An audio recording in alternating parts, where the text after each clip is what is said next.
Student کہہ رہے تھے کہ اکثر میں یونیورسٹی میں پڑھاتا ہوں، بچے کہتے ہیں سر خدا کے لیے اسپیشل کو شادی پہ لیکچر دیں، ہمارے ماں باپ کے لیے لیکچر۔ آج چلو دنیا سن رہی ہے، میں اسی عنوان سے بات کر دیتا ہوں۔ ہمارے یہاں شادی بھی مشکل ہوئی پڑی ہے، اور صحابہ کے زمانے میں کیا تھا، یہ میں بڑے گارنٹی سے بات کر رہا ہوں آپ کو، ہر صحابی کی 4 شادیاں تھیں۔ کتنی تھی؟ 4 شادی تھی، اور چاروں بیویاں خوش رہتی تھی ان کے ساتھ۔ اللہ نے خوشحالی سے مالا دیکھو نا، سبحان اللہ نکل رہی، پہلے نہیں نکلی کسی کی سبحان اللہ۔ ابھی تو آپ کی ایک بھی نہیں ہوئی نعت خان صاحب، سبحان اللہ، آپ کی ایسے جیسے 4 اکٹھی کرانے کا پروگرام۔ تو اللہ کی شان۔ تو ہوا کیا کہ ان کی 4 شادیاں، ہر صحابی خوشحال تھے نا، تبھی ان کو ٹینشن ہی نہیں ہوتی تھی 4 شادیوں میں کوئی پرابلم، چاروں بیویاں ان کی خوش رہتی تھی۔ اور اللہ کی شان، ہمارے نبی پاک صلی اللہ علیہ وسلم کی 11 بیویاں تھی۔ کتنی تھی؟ یہ صرف ہمارے نبی کے لیے الاؤ تھی۔ اس کے بعد پبلک کے لیے، امت کے لیے صرف کیا ہے، قرآن نے فرمایا مسنا و ثلاثا و رباع، اللہ نے فرمایا 2 کرو، 3 کرو، 4 کرو، ہمیں اجازت دی ہے، پر روکا کس سے؟ ولا تقربوا الزنا۔ اب اس چیز کو ذرا ملا کے سمجھنا، میں یہ اکثر کہا کرتا ہوں، میں کہتا ہوں اللہ تعالیٰ نے زنا کی اجازت نہیں دی، اور ہمیں فرما دیا کہ تم 2 بھی کر لو، 3 کر لو، 4 کر لو، بالکل حلال ہے، ثواب ہے۔ آج ہمارے ہاں دوسری شادی جرم ہے نا، ہمارے ہاں دوسری شادی جرم بنا ہوا ہے۔ دوسری شادی کرے لوگ ایسی نظروں سے دیکھتے ہیں، اللہ معاف کرے، جیسے کوئی ڈکیتی کر کے آیا، سمجھ جی، جیسے کوئی چوری کر کے آیا بیٹھا۔ حالانکہ ذرا سوچنا چاہیے، ہر صحابی کی شادیاں صرف حضرت ابو ذر رضی اللہ عنہ کی ایک تھی، اور یہ حضرت غالباً عبداللہ بن مسعود رضی اللہ عنہ، باقی ہر صحابی کی کتنی تھی؟ سب کی۔ حضرت علی نے بھی بی بی فاطمہ کے بعد 4 شادی کی، حضرت حسن حسین سب نے کی۔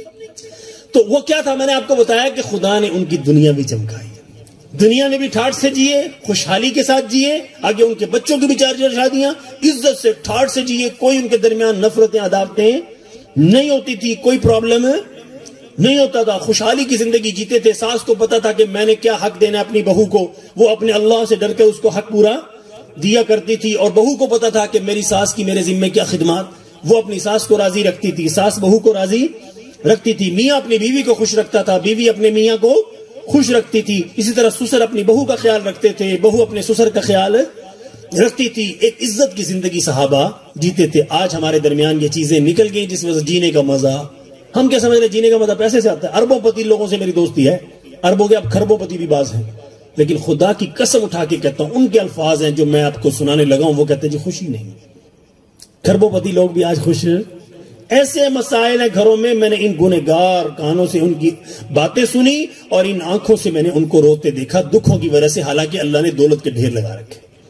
تو خوشیاں، میں کہا کرتا ہوں اکثر میرے بیانوں میں یہ ملے گا کہ کاغذ کے پھولوں میں خوشبو کبھی نہیں آئے گی۔ کاغذ، اب دیکھو نا کہ میری ٹیبل پہ ایک چادر رکھی ہے، اس کے اوپر کتنے پیارے پیارے خوشبو پھول بنے، اور مجھے دیکھ کر اچھا بھی لگ رہا ہے۔ یہ پرانے زمانے کی چادر، پرانے زمانے میں عورتیں اس کو ہاتھ سے بنا کے اور شیڈ پہ لٹکایا کرتی تھی، پیٹیوں میں لٹکایا کرتی تھی۔ اب تو یہ چیزیں ساری کیا ہو رہی ہیں، دھیرے دھیرے گم ہو گئی ہیں۔ ان کا ایک اپنا ہی حسن ہوتا تھا۔ تو اللہ کی شان، تو کاغذ کے پھولوں میں کبھی خوشبو، اب یہ دیکھو کتنے پیارے پھول بنے ہوئے اس میرے سامنے ٹیبل پہ، لیکن ان میں خوشبو، اصلی گلاب کی خوشبو دور سے ہی آ جائے گی، آئے گی نہیں آئے گی؟ اس لیے میں آپ کو یہ گزارش کرنا چاہ رہا تھا کہ ہم جتنا چاہے دولت اکٹھی کر لیں، خوشیاں نہیں ملیں گی۔ خوشیاں ملیں گی عمل سے۔ کس سے ملیں گی؟ مسلمان اپنا بس عمل اچھا کر لے تو میں دیکھو دنیا یہ بات سن رہی ہے. میں یہ کہتا ہوں سارے علماء سے کہتا ہوں خدا کے لیے صرف اپنی قوم کو عمل پہ لے، اپنی قوم پہ ایک با عمل مسلمان بنا دو، ایک ایماندار مسلمان بنا دو. اللہ کا وعدہ سچا ہے کہ میں آسمان زمین کی برکتوں کے دروازے، اللہ تمہیں برکتوں سے مالا مال کر دے گا، تمہیں عزت سے جینے، اللہ زندگی دے گا، تم عزت سے شان کے ساتھ دنیا میں جیو گے، تمہیں جینے کا بھی مزہ آئے گا، مرنے کا بھی مزہ آئے گا. دیکھیں نا، جیو عزت سے جیو، پھر مرو بھی عزت سے. کیونکہ عزت سے کیسے مرو گے؟ جب میں کو اس کی مثال دیتا ہوں، جب عزت سے اللہ تمہیں دنیا میں زندہ رکھے گا، شان سے جیو گے. جس دن تمہاری موت کا دن ہوگا، حدیث میں آتا ہے اللہ تعالیٰ اسرائیل علیہ السلام کے ساتھ 500 فرشتے عزت کے ساتھ تمہیں لینے کے لیے بھیجے. اور ہر فرشتے کے ہاتھ میں کیا ہوگا؟ ہر فرشتے کے ہاتھ میں اللہ جانے سے پہلے بھیجیں گے، اسرائیل کو کہیں گے اب میرا وہ نیک بندہ ہے جس کو تم لینے جا رہے ہو، تم ایسا کرو 500 فرشتے لے لو جنت کے. وہ جنت کے ساتھ 500 فرشتے لیں گے اسرائیل علیہ السلام، اور اللہ تعالیٰ نے فرمائیں گے آج تم میرے دوست کو لینے جا رہے ہو، ذرا عزت سے لے کے جانا، جنت کے تازہ پھولوں کے پھول توڑ کے گلدستے بنا لو. اب بتاؤ، جینے کا مزہ بھی ایسے تو مرنے کا مزہ بھی پھر ایسے. تو وہ فرشتے کیا کریں گے؟ وہ فرشتے تازہ پھول. اب میں بتاؤں، اب ہمارے یہاں زمین میں سے جو مٹی، آپ ایمانداری سے بتائیں، اس کو جب آپ چیک کرتے ہیں تو کیا ہوتی ہے؟ پھیکی ہوتی ہے نا. اس میں کوئی، مٹی میں کوئی خوشبو بھی نہیں اور کوئی مٹھاس بھی نہیں ہوتی، لیکن اس میں سے نکلا ہوا گلاب کتنا خوشبودار، اس میں سے موتیا کتنا خوشبودار، چنبیلی کتنا خوشبودار ہوتا ہے، یہ ہماری مٹی میں سے نکلا ہوا پھول کتنی خوشبو دیتا ہے۔ اور آپ کو میں نے ابھی بتایا ہے کہ جنت میں تو اتنی مٹی بھی نہیں ہے جتنا میری چٹکی میں۔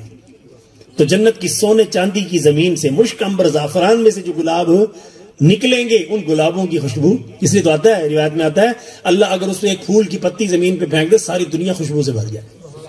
تو وہ ایسے پھولوں کے گلدستے وہ فرشتے لے کے 500 فرشتے تازہ پھول توڑ توڑ کے گلدستے بنا کے، اور اللہ کہتے ہیں ریشم کے رومال لے لو، جنت کے ریشم، جنت کا ریشم کا کیڑا ہوتا ہے نا جو ریشم بناتا ہے، وہ جنت کی ریشم ہوگی نور سے بنی ہوئی، تو اس کے ریشم کے رومال لے کے ایک قطار کے اندر کتنے 500 فرشتے، اسرائیل علیہ السلام آگے آگے، ان کے پیچھے پیچھے 500 فرشتے، اس ہاتھ میں ان کے کیا ہوگا ریشم کا ریشم کا رومال، اور اس ہاتھ میں جنت کے پھولوں کا گلدستہ، اور وہ لے کے اب جاؤ، کتنا پروٹوکول ہوگا۔ یہ صرف اللہ مردے کو دکھائے گا، اللہ ہم سب کو دکھائے، دعا کرو۔ یہ ہے مرنے کا مزہ بھی۔ جب اسرائیل علیہ السلام آئیں گے اللہ کہہ کے بھیجیں گے اس کی روح ایسے نکالنی ہے جیسے تازہ مکھن میں سے بال، مکھن کا پیڑا ہو نا تازہ، پہلے گھروں میں عورتیں لسی رڑک کے پھر اس میں سے مکھن کے پیڑے نکالتی تھی، اب اس میں کوئی بال آ جاتا تو وہ یوں نکلتا تھا، پتہ بھی چلتا نہیں تھا۔ اللہ آرڈر کرتے ہیں ایسے آرام سے روح نکالنی ہے، اس کو تکلیف نہ ہو۔ تو اب یہ جب اس کے اسرائیل علیہ السلام آگے آ کے اس کی روح کا نکلنے کا آغاز کرتے ہیں اور اس کو مبارکباد دیتے ہیں، اور قرآن کہتے ہیں یا ایتھا النفس المطمئنہ ارجعی الی ربک راضیۃ مرضیہ فادخلی فی عبادی وادخلی جنتی۔ موت کے ٹائم میں موت کا فرشتہ جنت کی بشارت دے دے گا اور اس کو کہے گا اے مطمئن روح، اے اللہ کی پسندیدہ روح، آج تو لوٹ اپنے رب کی طرف اور داخل ہو جا اللہ کے نیک بندوں میں، اور داخل ہو جا رب کی جنت میں، وادخلی اپنے رب کی جنت میں داخل ہو جا۔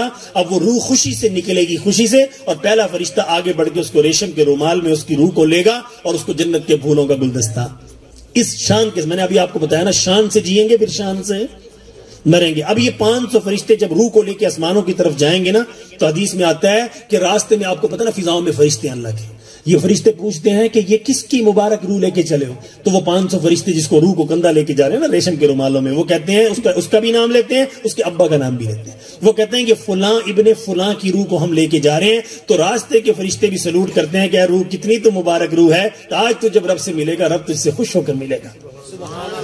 اب بتاؤ مسلمانوں تمہارا جینا کتنا شان والا بنے گا، ہے نا، اگر ہم تھوڑی سی لائف ہے، اور اگر ہم نے خدا نخواستہ اس سے اپنی مرضی کا جینا شروع کیا، نہیں ہم نے تو آوارگی کا جینا ہے، ہم نے تو مسجد میں جانا ہی، ہم نے نماز نہیں پڑھنی، ہم نے قرآن اٹھا کے نہیں دیکھنا، ہم نے بس اسی میں دیکھنی ہے سارا دن، بھائی گوریاں کیا کر رہی ہیں آج کیڑے کپڑے پائی ہوتی ہے، اگر اسی کے اندر ہم نے زندگی صرف کر دی نا، خدا کی قسم پھر موت کے ٹائم فرشتہ جو آئے گا نا، اللہ کہیں گے، اللہ اس کو بھی اس ٹائم بلائے گا، اللہ کہیں گے موت کے فرشتے کو ادھر آ، اللہ کہتے ہیں کہ بدماش ہے جس کو میں نے بڑا بلایا تھا اپنے گھر، 5 ٹائم میرا منادی اس کو بلاتا تھا، حی علی الصلاۃ حی علی الفلاح، ایک باری بھی نہیں بڑھیا مسجد ہے، ایک دفعہ بھی مسجد نہیں آیا، اس نے کبھی میری کتاب اٹھا کے نہیں دیکھی، یہ کوڑ پہ کوڑ دب کے رکھتا تھا، ہے نا، جھوٹ بولتا تھا، ٹھگی لگاتا تھا، فراڈ کرتا تھا، بھائی ہائے پیسہ، یہ پیسے کی دوڑ میں ساری زندگی رہا، انہیں ادھر ٹائم ہو گیا پورا، انہوں نال لے گیا۔ اب اللہ تعالیٰ جب اس کو فوت کے فرشتوں کو کہیں گے نا کل نہیں جانا، اللہ کہیں گے 7 دوزخ کے بھی 500 فرشتے لے لیں، اللہ ہم سب کی حفاظت فرمائے۔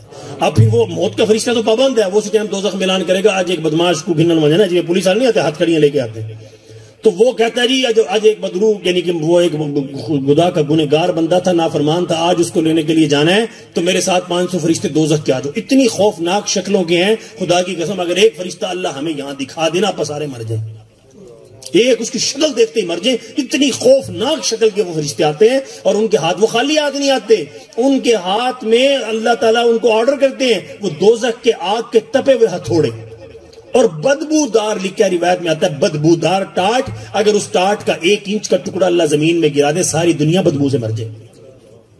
یہ تو صرف اللہ نے ایک پردہ رکھا ہوا ہے، اللہ باقیوں کو محسوس نہیں ہونے دیتے۔ جب وہ 500 فرشتے اسرائیل علیہ السلام کے ساتھ جب لینے کے لیے نکلتے نا، تو اب اس کو پہلے فرشتے کو نیک بندے کے لیے کیا آرڈر کیا تھا؟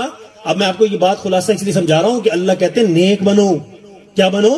ہم نے نیک بن کے مرنا ہے، یہ نیت کرو کہ ہم نیک بن کے مریں گے، بدماش بن کے مر گئے تو ستیہ ناش ہو جائے گا، جتنا مرضی مچھوں کو وٹ دے لے جاتے لتر شروع ہو جائیں گے، قبر میں مندہ ڈال کے نا فرشتے جیسے کرتے ہیں، یقین کرو قیامت کی صبح تک لیٹریشن شروع ہو جائے گی، اور کوئی چھڑانے والا جتنا مرضی بڑا بدماش ہے، اس کے 100 سیکورٹی گارڈ بھی ہے نا، کوئی بھی کم نہیں آنا، خدا کی قسم قیامت کی صبح تک چیخیں نکلتی رہیں گی، اللہ تیری چیخیں بھی کسی کو سننے